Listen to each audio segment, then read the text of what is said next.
Good afternoon, good evening, and good night. This is Screen Watching. My name's Dan Barrett, joined by Simon Foster. What do we do on the podcast?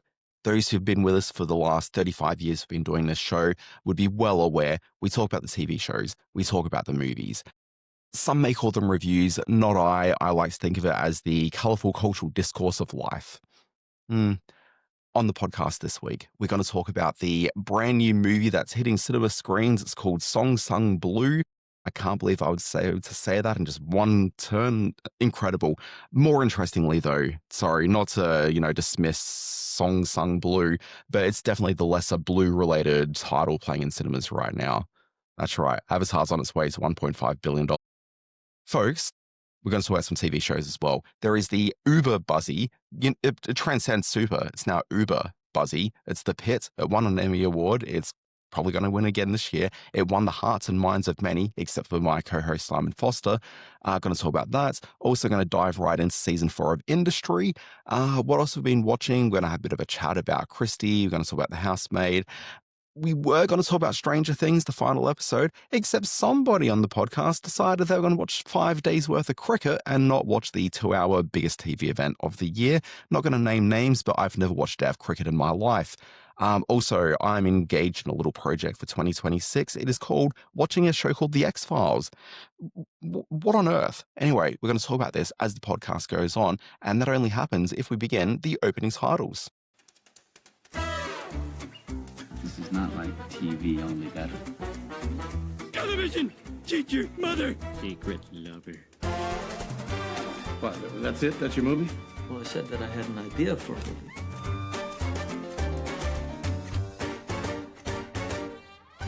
So because we are kicking off 2026, the big question in the room is, Simon, what are you excited about actually watching this year in 2026? My goodness, Dan Barrett, Screen Watchers everywhere. Happy New Year to you all. What am I excited about watching? It's the return of the franchise. There's a new Marvel movie coming back. I think there's a new Star Wars movie coming back. Look, we're coming off a year when we didn't quite hit that $9 billion mark. I think there's a lot of properties going into 26 that offer the potential for us to get back to a level of movie watching that we had pre-pandemic, and this could be the year that does that, and that's got me excited. So, yeah, I'm going to say I'm not overly thrilled that there's another Marvel film coming out or a Star Wars film coming out, but I am excited at the prospect of people heading back to the cinemas, so that's a good thing for me.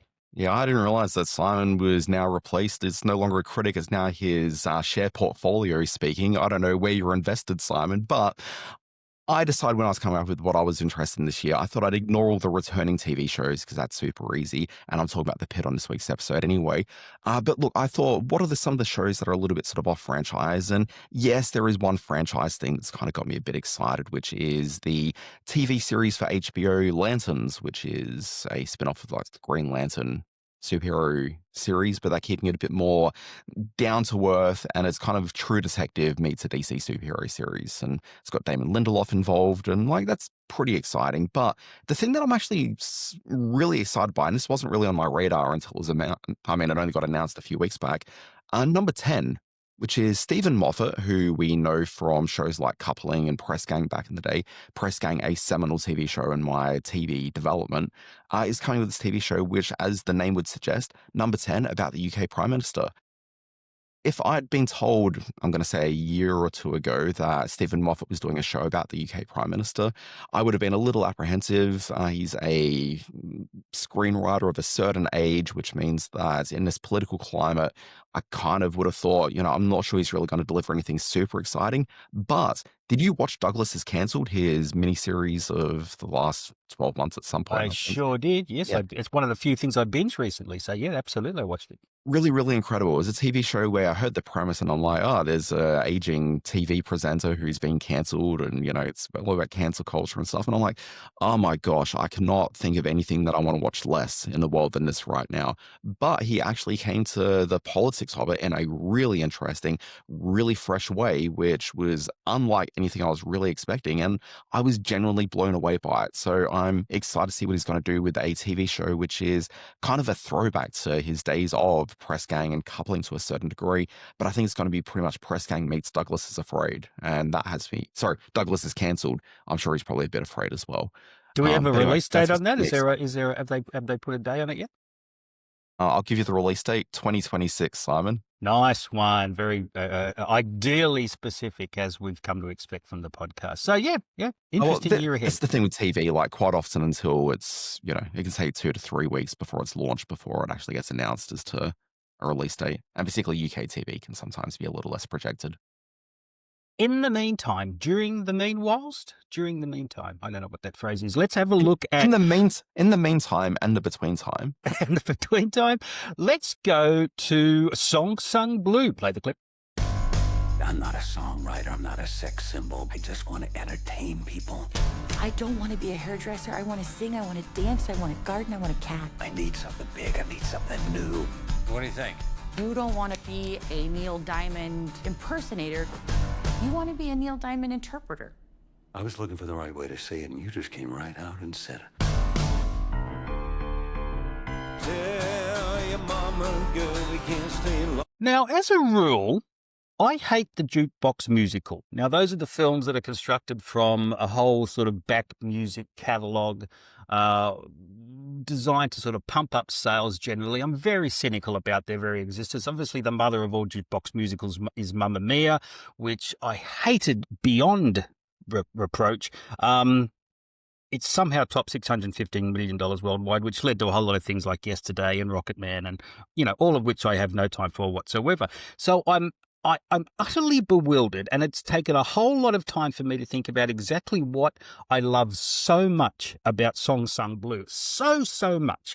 Now, I'm going to weigh into this a little bit because I had a similar experience that I had on this film when I watched Bohemian Rhapsody, the jukebox musical of Queen music, which was largely derided, except for Rami Malek winning his Oscar, and I guess deservedly so in A Quiet Year, but I also reacted to that in a way that sort of tapped a certain nostalgia, but also tapped the joy and the energy it takes to create iconic music. Now, in Song Sung Blue, that iconic music is, of course, the work of one Neil Diamond, who's, aging into his twilight years, his autumn years, but has thrown his support behind this film, which is not surprising.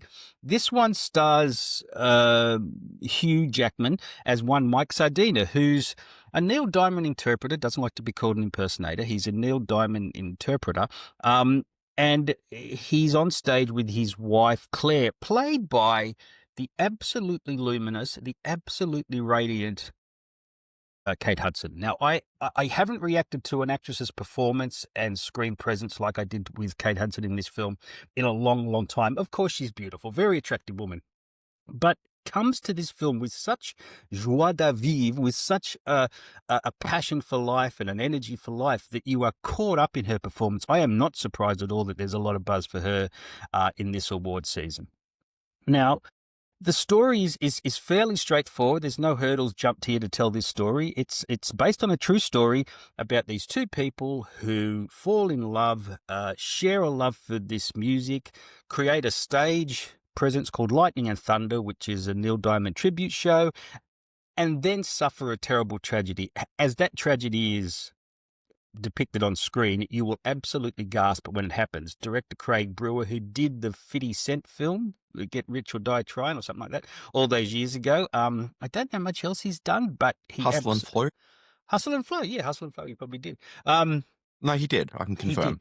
So he's done a wonderful job in capturing that, how important it is for music and for love to share the same space on screen, and told with such integrity and told with such emotion that I was absolutely caught up in this film. Of course, the staging of the songs are important. And it got me thinking about what Neil Diamond music means to a certain generation. Now, I grew up on Neil Diamond music. My house was full of it because Mum and Dad loved, the Hot August Night and those sort of albums. So, also, please, no singing of any of the songs. We already had last week's podcast. We had last week's podcast pulled because of a song in the background of a trailer. So let's not go down that route again. Yeah, we did. Oh my goodness. Okay, we can't pay for the Neil Diamond rights to play this song. Okay, we might be able to pay for Neil Diamond. Maybe we could. So what I enjoyed most about this film was that it is completely cynicism free, and I know that's tough coming from a critic because it's sort of my job to be a little bit cynical about things like this, but it captures the joy that Neil Diamond music brings. It captures that in the characters that Jackman and Hudson portray on screen. And if you're willing to go with just pure emotion and pure joy into this film and take from it the story of these two working class people who just want to share their art and share their love with their audience, both on screen in the bars and clubs or where they play the music and through this film, I think you'll have one of the movie going experiences of the year. So like I say, I'm totally surprised at how much I was affected by this film. And I think it starts the year off in a really sort of upbeat and positive way, and we can't ask for more at the start of the year. So, yeah, Song Sung Blue is just an absolute joy to watch. Yeah, I mean, I think it's disappointing your review didn't refer to the luminescent and beautiful Michael Imperioli, but, sure, you do you. Doing a Buddy Holly impersonation like you've never seen before. This film opens with a whole bunch of impersonators gathered backstage. There's a James Brown, and there's Imperioli doing Buddy Holly, and it's an absolute hoot. So, yeah, if you just want to see it for Imperioli's performance, I'm fine with that. And I do. You should. You really Actually, should. I'm never going to see this film. You really should. I'm really not going to. Folks, let's move on. There's 2 TV shows that are returning this week, and usually I don't get so excited about talking about returning shows, but I want to talk about these 2 for 2 reasons. One, I think both are just the bee's knees, but the second is that both of them pose this really interesting question, which is how much does a TV show need to reboot itself season upon season without changing what it was that people loved and connected to about that original show? So we've got 2 different sort of takes on this one. So first of all, you got The Pitt coming back for season 2. Is this a drill? Westbridge Hospital has shut down all the computer systems. Are we next? We're about to go analog. You're a very empathetic soul, but this is the ED. It's not for the faint of heart. What do you need to get some basic empathy back? Charge! Clear! We all need help from time to time. Even an occasional miracle.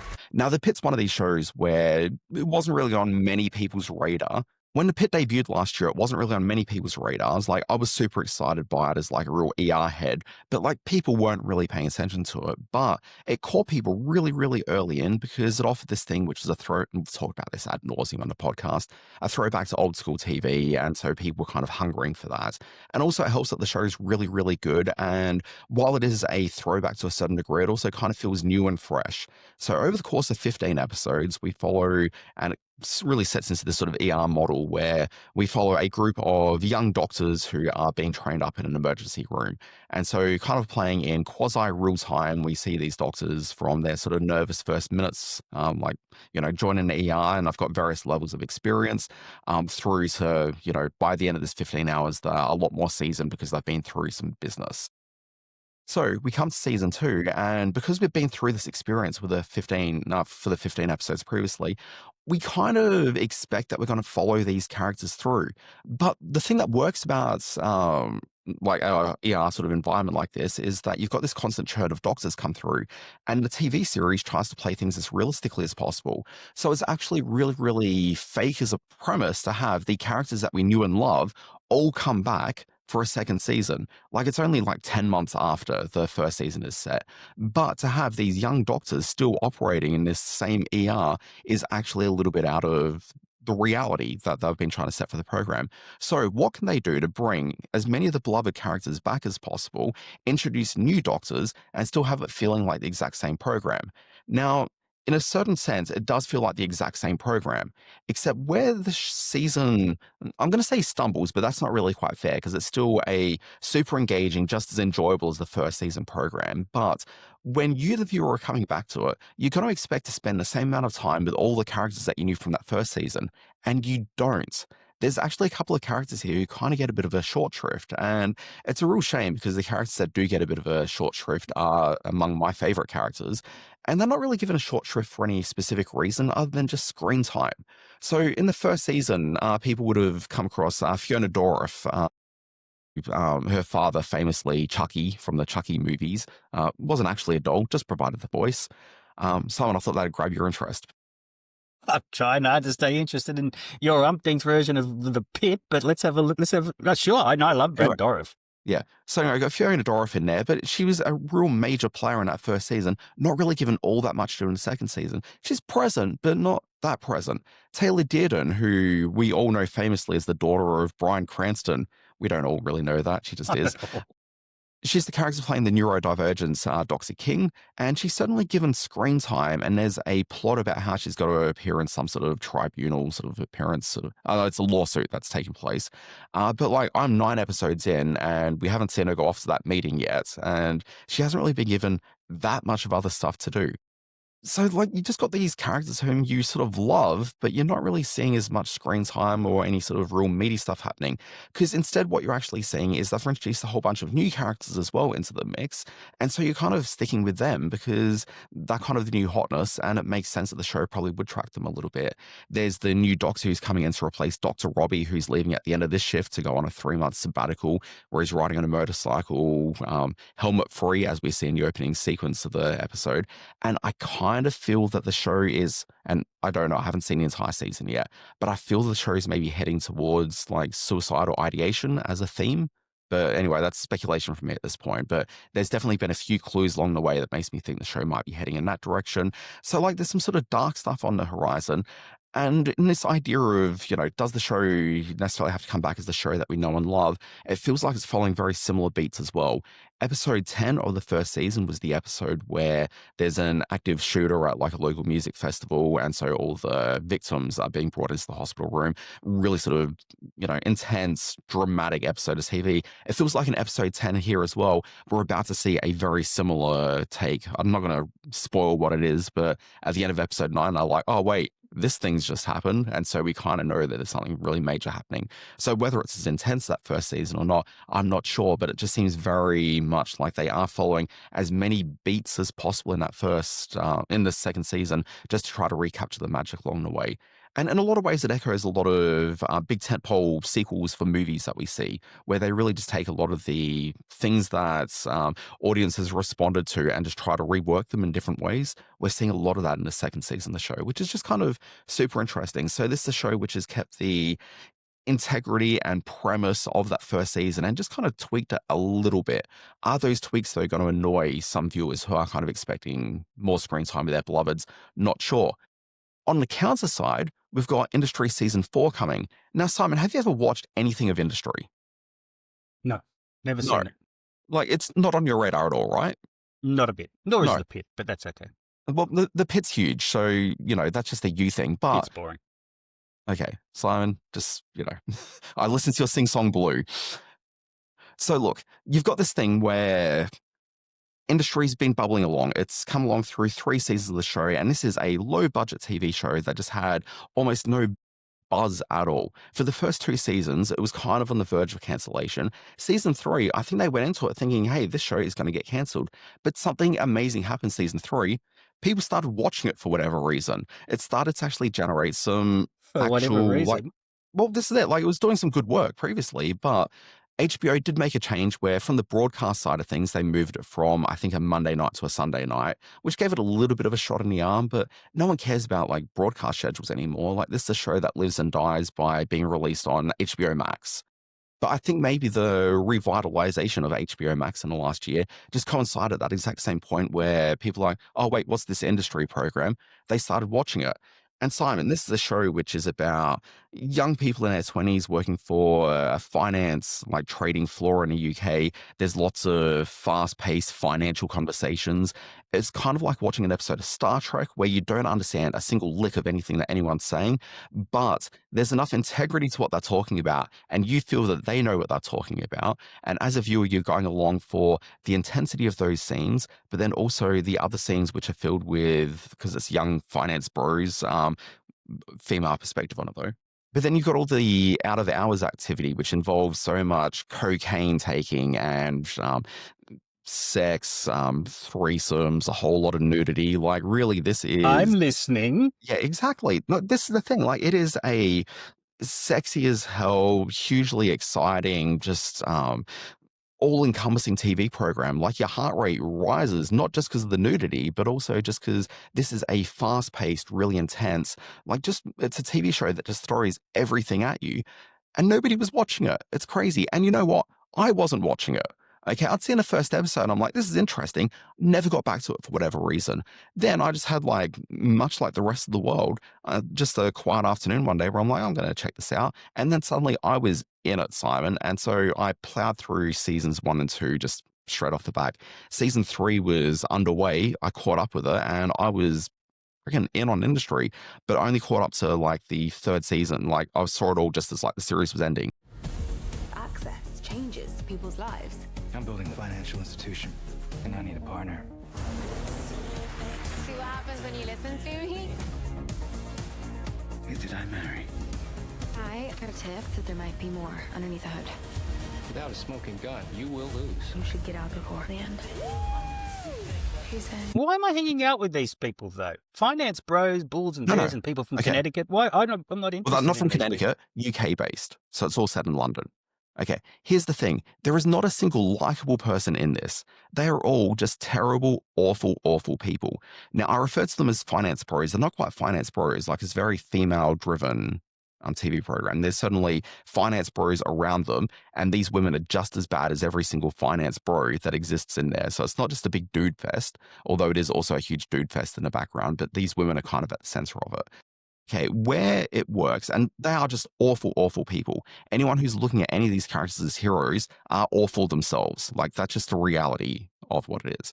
Okay, but what really, really works is that as awful as they all are, every single major cast member in this is hugely watchable and incredibly charming in their own awful, awful ways. The breakout of this is this actress named Marissa Abella, where she was in Black Bag. She was one of the people at the dinner table. She was like the younger woman sitting at the table. Yep. When she came on Very screen, fond of her. Amy Winehouse in the Amy Winehouse movie. yeah. So when she came on screen, there were people in the fairly limited audience that I was in seeing Black Bag. There were not many people in that cinema, but I heard like a little bit of just recognition, like coming from like some seats behind me going, oh, it's her. And I'm like, okay, that's kind of interesting. And then I'm listening to a few podcasts where people talking about Black Bag, and they all start focusing on Marissa Abella. And they keep on referring to the industry. There's something about her where she is just really popped from this. There's also this other actress in Myha'la Herald, who was in that. It was one of my favorite films from about 2 or 3 years ago. It was a Netflix film about it was like an end of the world thing with Julia Roberts. Like The World Left Behind or something like that. Really, really great film. And like she was a sort of fairly sort of minor presence in it, but certainly in there. But she hasn't really quite popped the same way that Marissa Bella has. But then you got these other actors who are sort of popping up through the various seasons. And every season it kind of tries to reboot itself a little bit. But what we're seeing with this 4th season is they've properly rebooted it. And the reason why they've rebooted it is because when you get to the end of that 3rd season, it wraps up the show. It shuts down the finance company where they've all been working from and gives every character a fairly satisfactory resolution. So what do they do when they come back with the 4th season? They just kind of restart everything. So there are suddenly character elements that are brought through and character backgrounds that sort of make their way through. But if you've never watched the show before, you can pick up this 4th season and be pretty much as equally fresh, flawed, but also equally confused, because this is a confusing show at the best of times with all the finance jargon that's being thrown at you and the very sort of constructs as how finance works. It's like money. I got no idea. But all the characters in the show do, and like you can buy into that.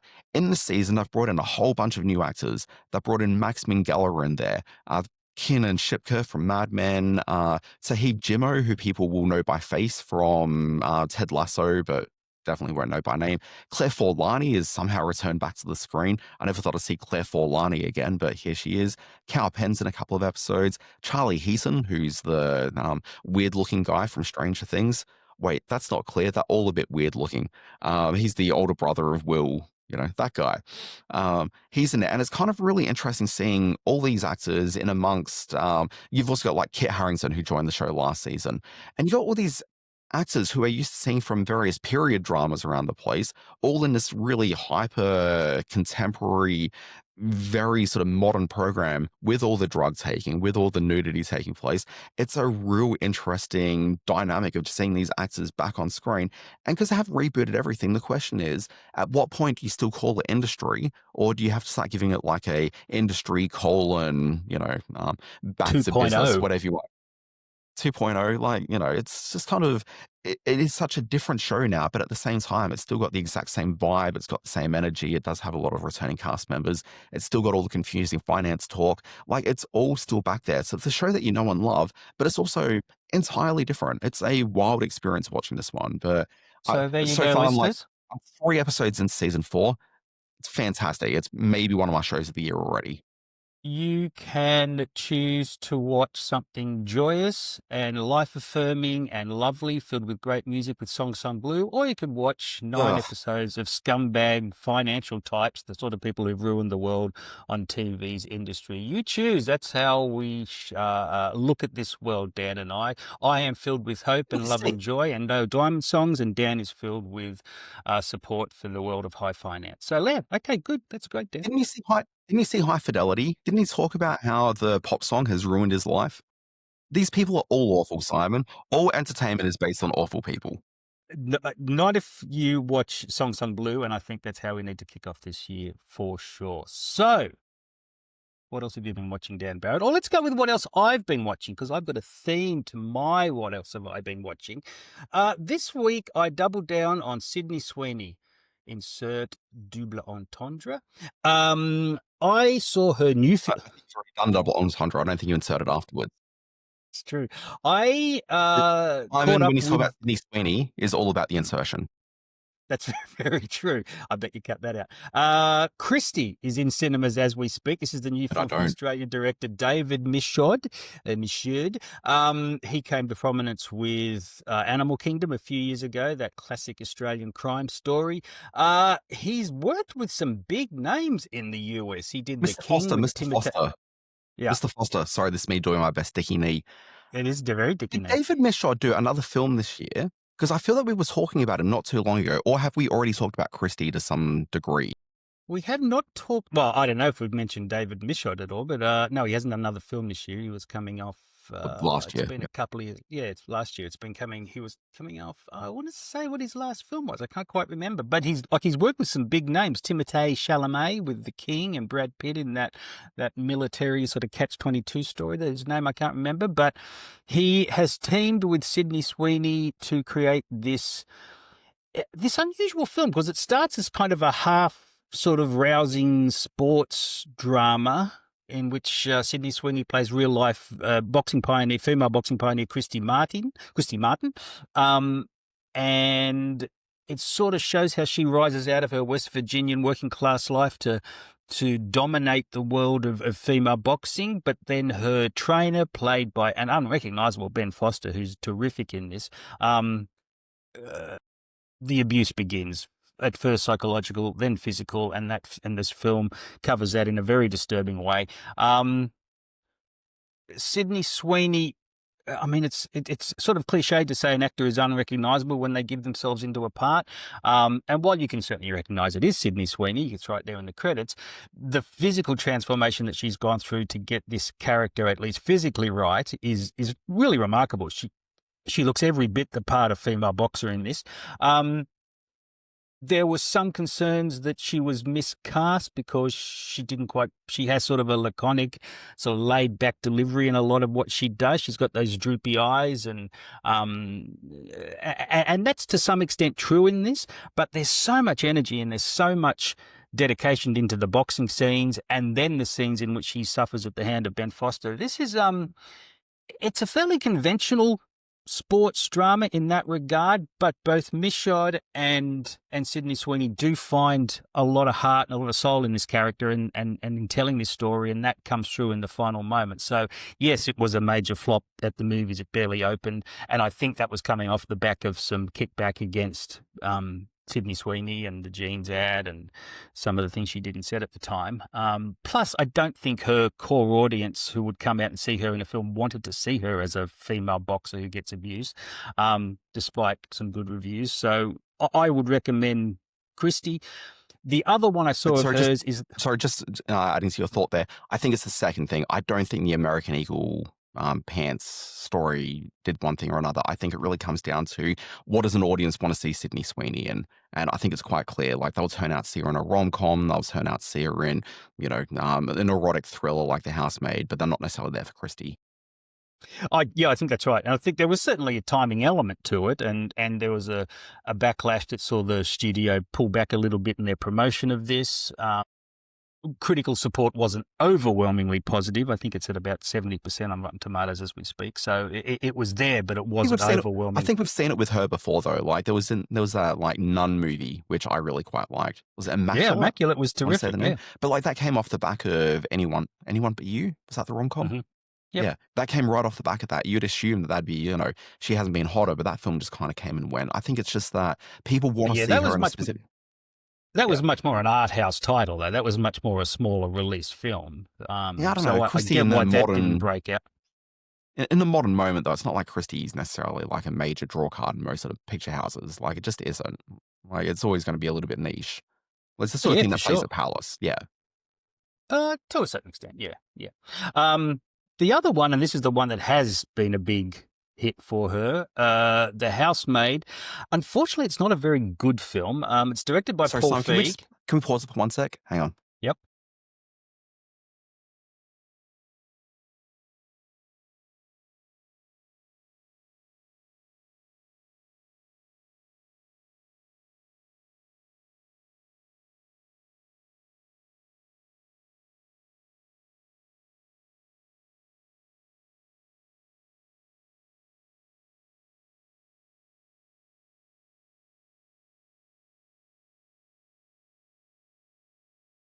Sorry, dude. The kid was just crying for some reason, but it's no, that's right. All good. Okay, sorry. 3, 2, 1. The other Sydney Sweeney joint that I raced out and saw this week was The Housemaid. It's been in cinemas for a couple of weeks. It's doing big business, both overseas in America, where it's headed towards the $150 million mark. As we record this, they've already announced a sequel to it. It's done big Christmas business here in Australia as well. It's a very convoluted and not complicated because it's stupid as all get out, but it's a very convoluted plot in which Sydney Sweeney plays a housemaid to Amanda Seyfried, who has her own mental issues. The film begins with a real sort of cinematic flourish, and Paul Feig, who directed this, I kind of get the feeling he got the gig off doing A Simple Favor, which was that really terrific Blake Lively, Anna Kendrick movie from a few years back, which has many similar elements to it. In this one, the film starts with this really sort of cinematic flair and cinematic flourish, and I was kind of taken back to the movies that helped establish Julia Roberts early in her career, things like Sleeping with the Enemy and Dying Young. And the movie itself is sort of leans into that really soap opera-ish, high society setting. But then it takes these very sort of twisty, turny, and not very believable second half pivots that I just became less and less interested with. Sweeney's very good. Amanda Seyfried is just OTT. She really leans into the whole hagsploitation type of film that this one really is. But in the end, it just ran too long and wasn't very interesting. And I'm glad that it's making money for her. And I think you're right. This is definitely this is definitely what audiences want to see Sydney Sweeney do. This kind of glamorous movie star, big screen experience, which is interesting with Euphoria coming back, to which she's returned, to which Zendaya has returned. Jacob Elordi's back as well. This little show that began with these stars on the cusp of stardom now stars 3 of the biggest stars in the world. So. We can't wait to hear your thoughts on Euphoria season whatever. 3? Is it 3 or 4? I can't remember. Pretty sure it's 4. The thing with Euphoria is that this is kind of like Industry. It's another one of these shows where I watched the first episode and was a bit nonplussed, and I've never gotten back to, but I'm going to be making an effort on that one. So expect to hear me talk rapturously about it in a couple of weeks' time. Yeah, and I was the same. I sort of watched Euphoria, and I kind of reacted against just how dark some of the characters were and what these awful situations. I remember saying on the podcast that as the father of 2 daughters, I don't want to see this sort of age group do these sort of things. But with this sort of talent involved, then I'll probably be dipping back in to see what happens in the season 3. But otherwise, you've got a Sweeney-a-thon, a Sydney Sweeney-a-thon at the cinemas at the moment, and that's not a bad thing. They're both well. The second one isn't worth watching, but Christie certainly is. What else have you been watching, Dan Barrett? Well, look, I mean, everyone's turning out for The Housemaid, but certainly not Christie. And what I'm kind of interested in is that The Housemaid, it's very clearly speaking to this younger generation of moviegoers who I just don't think that they're really being served anywhere near as many films as they probably should be. I think the reason this has been so successful is that one, you've got some stars that people want to turn out for, but two, like it's actually just talking to this younger gen who just, it feels as though any sort of thrillers these days is being played at a much older crowd. That's rare that we get a thriller as well. It's just kind of interesting. Something I've been watching, speaking of thrillers, let's talk about the most thrilling TV show that's ever been, put to air. A little TV show called The X-Files. Good. Here we go. Settle in, because I am Mr. X-Files. Well, look, we were all interested in the X-Files back in the day. Pretty seminal program for me in the 90s, launched in Australia in 94, coincided with me moving to a different state and being completely disconnected from everything else that I'd sort of known and, all my friends, Let's family, be clear on whatever that. else. Being removed from one state and having to go to another state, I think, is more factual. Look, I'm not a character from. I mean, yes, I did go to Queensland, but I'm not a character from Neighbours. It's not how it works. But look, I found myself, and I latched into the X-Files in really, really big ways. This was a major TV program for me as a mid-teen. Now, I dropped away from the show, like I think a lot of people did. My drop-off point was they started producing the show out of LA instead of Vancouver. And when they started doing that, the show just started feeling different. It looked different because it's a lot sort of brighter and the production sort of changed on it. And my interest started subsiding at that point, but I suddenly dropped off about the same time that Duchovny left the series, which is the end of season 7. So there's a big chunk of seasons 8 and 9 that I haven't seen. I saw the reboot, which is a bit of a mixed bag of episodes, but the X-Files has always been a mixed bag. And I kind of started feeling that I wanted to go back and start watching the X-Files again because you've got a couple of things happening. One, it just feels like the X-Files is more available than ever before. It dropped onto Pluto TV in the US in the last week or two, so there's now a channel that plays nothing but the X-Files on loop, which is just very exciting as an idea. But it just kind of feels that people are starting to talk about the show just a little bit more again. And then also, you've got Ryan Coogler, who's coming off the back of Sinners, and the project he's getting up off the back of Sinners is an X-Files reboot TV series, which is wild. The one thing I've always said they need to do for a reboot of the X-Files is you don't just bring it back with Mulder and Scully as characters. You need to do something different with it. You need to make it contemporary, and there's lots of ways to tell X-Files-y stories in a really, really new way because the world's a very different place. We've got different relationships with technology and culture and spiritualism and just all these elements of the X-Files we think about in very different ways. And our relationship with government and trust with power structures, like all of that's different. So there's a way to come to the X-Files with a brand new approach, with new characters and a new paradigm, which I think Ryan Coogler will do a great job at bringing that to the screen. So I'm excited about seeing that. So I thought I'm going to go back and rewatch the X-Files because as big a show as it was for me back in the day, and as like I could tell you like episode numbers and titles and guest stars and I've got the trivia just all sitting up in the brain, but I haven't actually actively watched the program since I don't know, like maybe sort of the late 2000s is probably the last time I gave it a proper go. So I'm It's watching it, interesting. and it's been a week of mixed delights. It's interesting that you raise this because I will dabble. It was a seminal TV moment for me, The X-Files. It became must-watch TV. It became calendar television. We would set our dates by watching it. I recorded all the episodes and cut the ads out as it went to air, and we would sort of rewind the tape and watch them again. And I made my own little Nerd. I catalog did the of. same. I absolutely, yeah. I made my own little sort of catalog of X-Files titles there on VHS tape, and then I bought them on DVD. And so, yeah, you and I are the same in that regard. It was a must-see TV, and we're the same in the fact that when we dipped out as well, when the Mulder and Scully chemistry was broken and Robert Patrick came in and then Annabeth Gish came in, and it just became less about the relationship that Mulder and Scully had formed over those first 5 or 6 years of the show, and more about the less interesting characters played by Robert Patrick and Annabeth Gish. So yeah, I dipped out, and I don't think I've still seen some of the last season of the show, although I did watch the full 2016 reboot. So when you raised this on the running sheet, and I thought, oh my goodness, I can't believe he's talking about the X-Files, because only last week I watched a couple of episodes when I was away down in Tasmania, the southern state. So, oh yeah, I'm excited by what Ryan Coogler will do with it. You're absolutely right. They can't just try to recapture or rehash the Mulder Scully vibe. Do we even know if those two are taking part in the reboot or not, or is it too early on? There's been some discussion that Gillian Anderson may play some sort of a role in it, but I'm not sure that we'll see more than just like a one-off guest appearance by her. I mean, the lazy thing to do, the easy thing to do would put her in the Skinner role, put her in charge of a new X-Files division. She's moved up through the FBI and taken on that role, and that But would like not that's not suit realistic though. But it's not Oh, no, realistic and in that would that yeah, we've seen the characters in the last couple of years, and she's certainly not Yeah. at that position. Yeah, that's why it would be lazy. And the whole Mulder thing, he wouldn't have progressed through the FBI yet. So it's interesting to see how they're going to weave them into that, if at all. So yeah, I'm excited. And when you said you're doing a full rewatch, I thought, okay, I could probably go back and see a few episodes that I haven't dipped into along the way. But you know, the 20 or 30 real classic episodes from those first 5 years, I must have watched a dozen times each. So yeah, love the X-Files.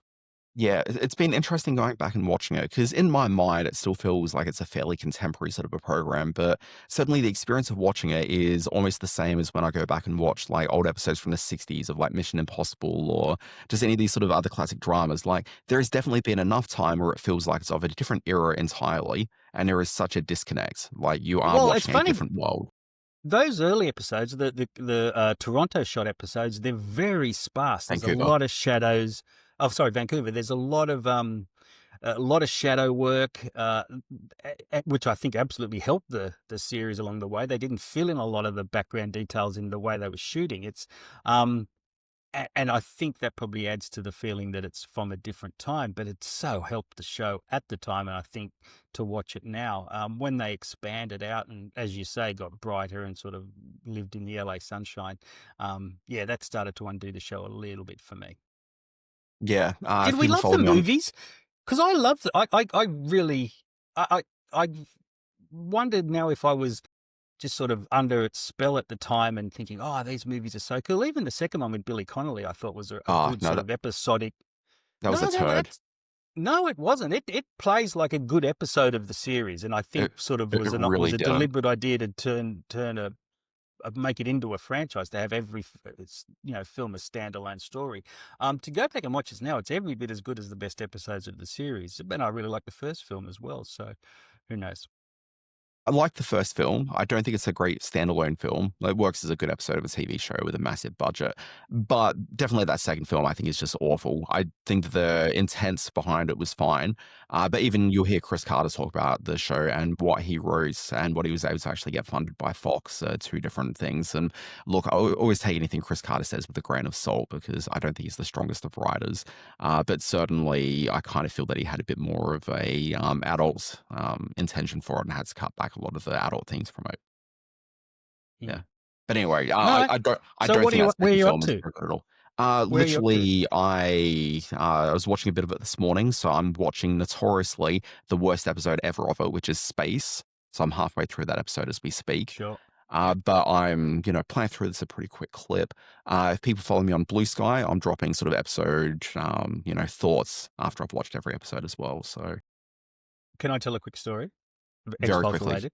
I was traveling to New Zealand with my then partner, and I sat them down, had talked to them about the X-Files and said, oh, look, you're going to love this show. It's the amazing show. It's terrific. And the episode that played on New Zealand television that night was Home, the infamous hillbilly episode.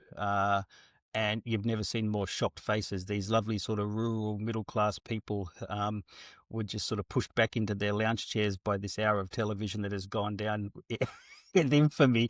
And I went, yeah, look, I'm really sorry about that. That's not what usually happens on this show. The episode's fine. It's nasty. It is nasty. Yeah, maybe if you're soft, but I was an edgelord teen, so I was fine watching it. Anyway, this brings us to the end of the podcast. This has been the Screen Watching Podcast. My name's Dan Barrett, joined by Simon Foster. On the podcast this week, what did we discuss? We talked about Song Sung Blue, talked about the Pit, we talked about industry. Song Sung Blues playing in cinemas right now, I believe, as are your other. Like, Christy, is that still playing in cinemas or is this our home video? Absolutely. It started today in cinemas. Fairly wide through all the major chains, so you'll get to see it. How's it only being released in Australia now? Like, this is like, what, 5 or 6 months, I think, since the US release. It's been a while. Can't all be as lucky as you Pitt watchers who get it day and date. Well, that's the glory of television, the glory of the Pitt. Glorious. Yeah, another medical drama. Great. Jesus, Simon. You need to check your biases at the door, mister. Anyway, folks, this has been a Screen Watching podcast. We'll be back next week with more of this, and hopefully Simon will be in a cheerier mood. Folks, we'll see you then.